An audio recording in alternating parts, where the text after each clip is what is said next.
A bag of movie popcorn sat on a desk in Washington in 1992. The man staring at it was about to shut coconut oil out of every major theater chain in America. United Artists, AMC, Lowe's, all of them. No advertising budget, no celebrity. One shot and one sentence to take it with. His name was Art Silverman. And his problem was that he was right. His nonprofit had sent bags of theater popcorn off to a laboratory, and the results came back appalling. Silverman, in an office long since filled with fake butter fumes, already knew that appalling wasn't going to be enough. Because here is the thing everybody already knows. There is a story about a man who accepts a drink from a stranger and wakes up in a bathtub full of ice with one of his kidneys missing. You have heard it. Your friend heard it from a friend. Nobody can explain why that story, which never happened, which nobody paid for, which has no author, has outlived every true warning ever issued about anything that will actually kill you. Silverman was no spin doctor.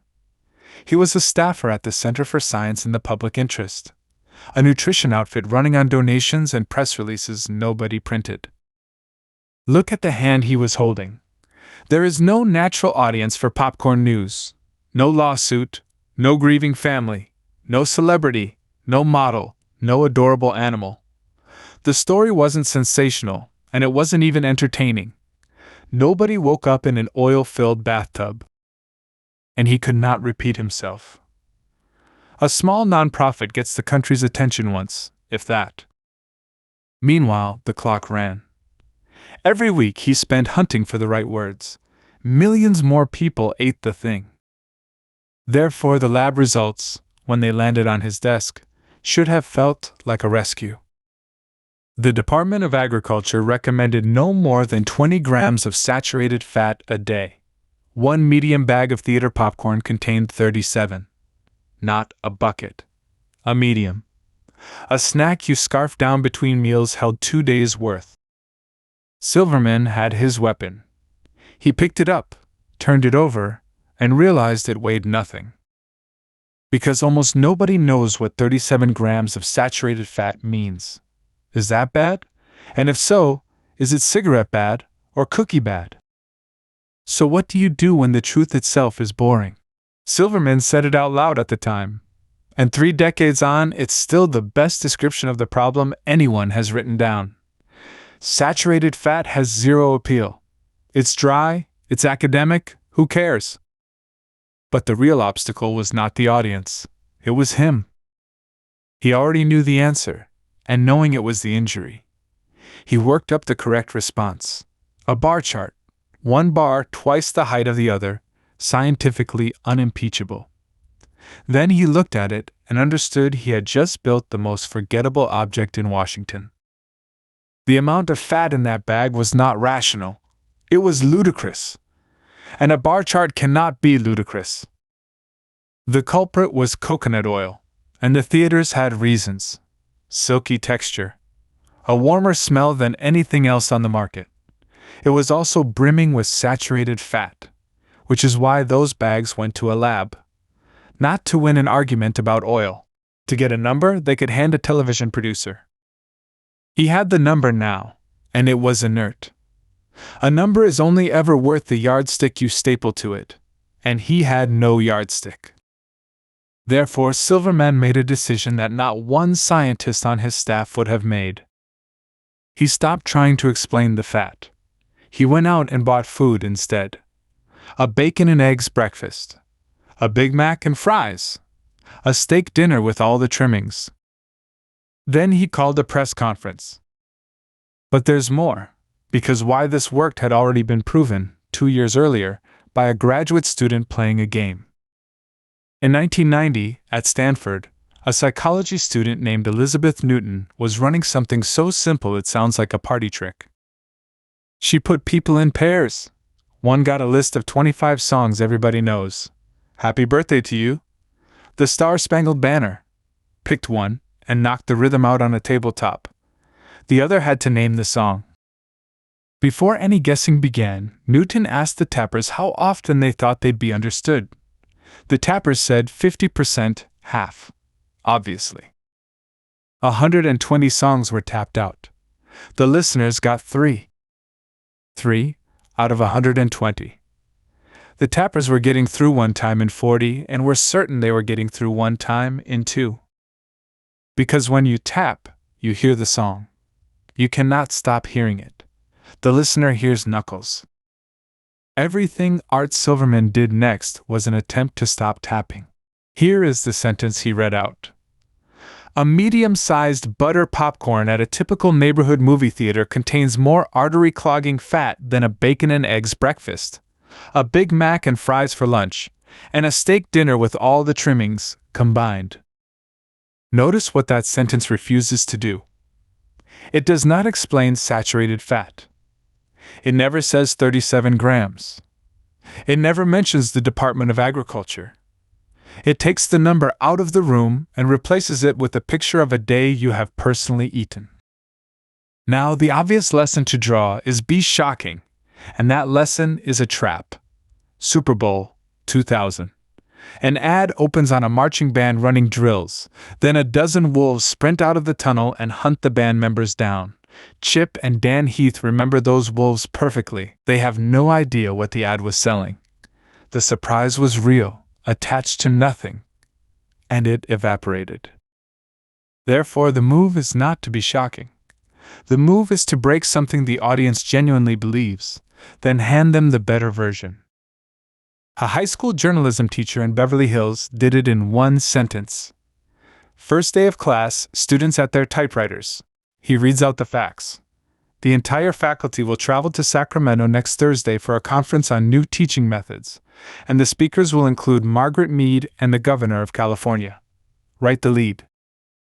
The students dutifully compress those names into one sentence, the way they assume journalism works. He collects the pages, scans them, pauses. Then he says, "The lead to the story is, there will be no school next Thursday." The girl at that typewriter was Nora Ephron. She calls it a breathtaking moment, the instant she understood that journalism was not about regurgitating facts, but about figuring out the point. She became a journalist. Same move, inside a company. Nordstrom does not train new staff by announcing that service matters. It tells them about the Nordy who gift-wrapped products a customer had bought at Macy's, and the Nordy who refunded money for a set of tire chains, although Nordstrom does not sell tire chains. You cannot argue with that. You can only revise. But look at the shape of it. Breaking somebody's guessing machine is a one-time transaction. Boom, something has changed, and then it's done.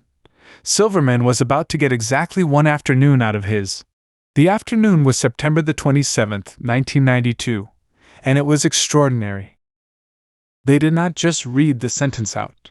They laid the food on a table, under the television lights, in front of the cameras. The eggs, the bacon, the burger, the fries, the steak with the trimmings.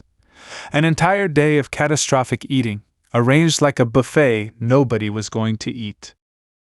And beside it, on its own, one medium bag of popcorn. Say it again, because the room understood it before the sentence finished. A whole table of food. One bag of popcorn. The same fat. It went off like ordnance.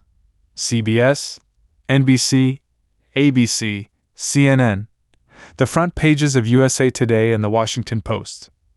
One headline read, "Popcorn gets an R rating." Sales collapsed. Within months, United Artists, AMC and Lowe's all announced they were done with coconut oil. One man, one table, one sentence, and a true idea won. But this was never a story about popcorn. Because years before Silverman set that table, the identical machine had already run at full power across America, carrying a lie. Through the 60s and 70s, the country came to believe that strangers were hiding razor blades in Halloween apples. Parents searched candy bags. Hospitals volunteered to X-ray the hall. By 1985, an ABC News poll found 60% of parents frightened their child would be a victim. That same year, two sociologists, Joel Best and Gerald Horiuchi, Went through every reported Halloween incident since 1958. They found nothing. Not one case of a stranger harming a child with tampered candy. 2 children did die on Halloween. One got into his uncle's heroin stash, and the relatives sprinkled heroin on his candy to cover it up. The other was killed by his own father for an insurance settlement. Taking candy from strangers is fine. It is your family you want to watch.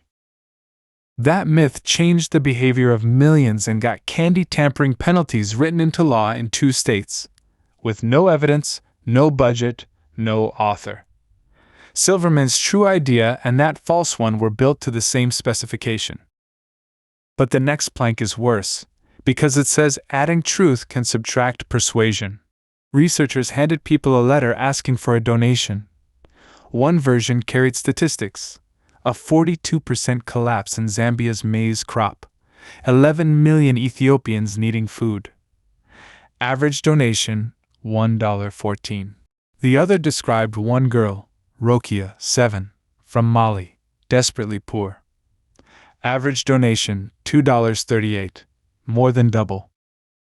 Then a third group got both, Rokia and the numbers. If evidence supports emotion, that group gives the most. They gave $1.43, almost $1 less than the people who only met Rokia. Every one of those statistics was true, and all they did was make people less generous. Numbers tip you into an analytical frame of mind, and analytical people do not feel much. And the last plank should worry you personally, because it says the problem gets worse the better you get at your job. Beth Beshke studied a firm that built the machines that make silicone chips. When a part didn't fit, the manufacturing team carried the physical part upstairs, and the engineers responded by fixing the drawing. Then they made the drawings more elaborate, then more abstract. Communication got worse in direct proportion to the effort spent on it. They were, she noted, behaving exactly like tourists abroad who try to be understood by speaking English more slowly and more loudly. So being right does not do it. Being right with proof does not do it either. Ask Barry Marshall. In the early 1980s, Marshall and Robin Warren discovered that stomach ulcers, which 1 person in 10 develops, are caused by bacteria, curable in days with antibiotics. Nobody believed them. They couldn't get the paper into a journal. One scientist said Marshall simply didn't have the demeanor of a scientist. Meanwhile, an anonymous chain email claiming Costa Rican bananas carried flesh-eating bacteria swept the country, and when people doubted it, a later version simply added a line saying the message had been verified by the Centers for Disease Control. The lie ate the institution and came out stronger than before. In 1984, Marshall skipped breakfast, called his colleagues into the lab, and drank a glass containing about 1 billion of the bacteria. It tasted like swamp water, he said. It still wasn't enough.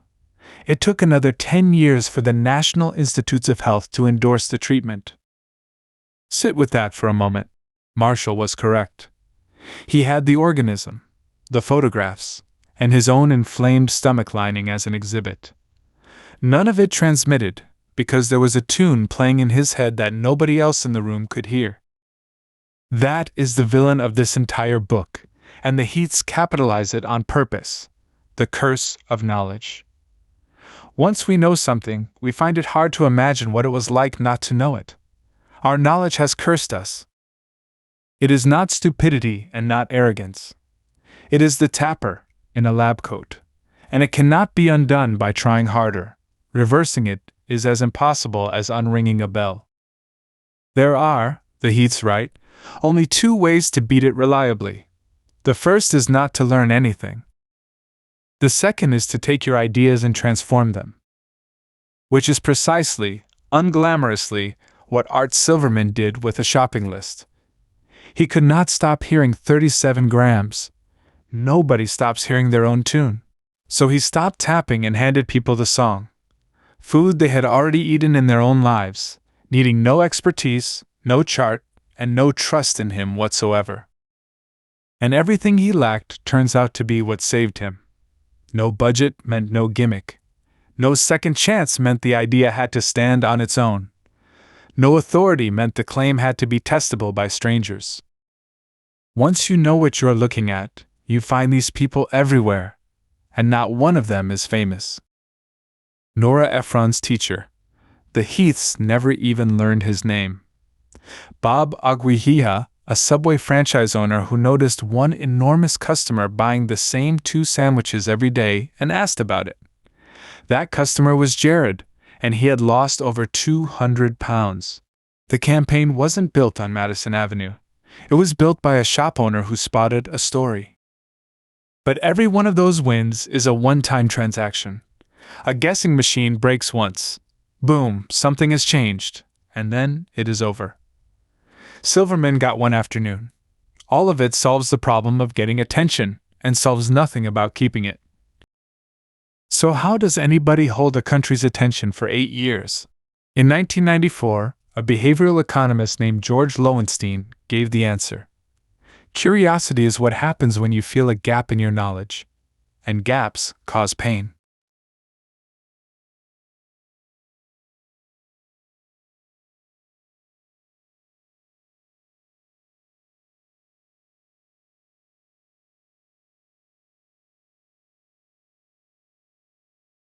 His proof is one line, and it will annoy you.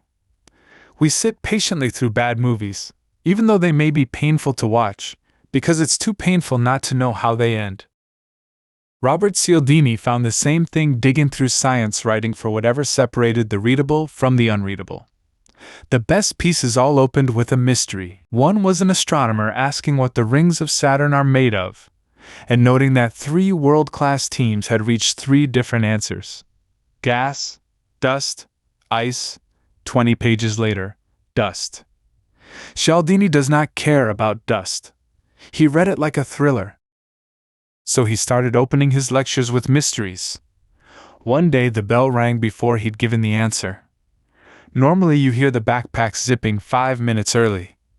This time nobody moved, and when he tried to end the class he was pelted with protest. Surprise is a moment. A gap is a journey. Which is why the stickiest sentence of the 20th century contains no facts at all. May 1961. I believe that this nation should commit itself to achieving the goal, before this decade is out, of landing a man on the moon and returning him safely to the Earth. Had Kennedy been a chief executive, he'd have talked about global leadership in space through team-centered innovation. Instead, he opened a gap so wide 400,000 people spent 8 years closing it. And you do not have to be Kennedy. Floyd Lee was a retired Army cook who came back to run a mess hall outside Baghdad airport. Same menu, same suppliers as every other mess hall in Iraq. As I see it, he said, I am not just in charge of food service, I am in charge of morale. Tablecloths. Ceiling fans instead of strip lighting. A pastry chef who called her strawberry cake sensual. Soldiers drove one of the most dangerous roads in the country to eat there. One of them said, The time you are in here, you forget you're in Iraq. Go back to the table. September 1992, under the television lights. A plate of bacon and eggs. A Big Mac and a carton of fries. A steak dinner with all the trimmings. And at the end of the row, 1 medium bag of popcorn. No chart, no percentage. Not one mention of the Department of Agriculture or of the number 37. Just dinner, laid out where a country could look at it. And a few miles away, an empty desk in an office that had finally stopped smelling of butter. One last piece of evidence, and it is the oldest there is. Chip Heath spent years collecting ideas that survive with no help at all, and the oldest of them are proverbs. Where there's smoke, there's fire turns up in more than 55 different languages. No author, no budget, no campaign. Somebody is going to repeat something you said this week. You have no idea which sentence it will be. Pick it. Build it. On purpose.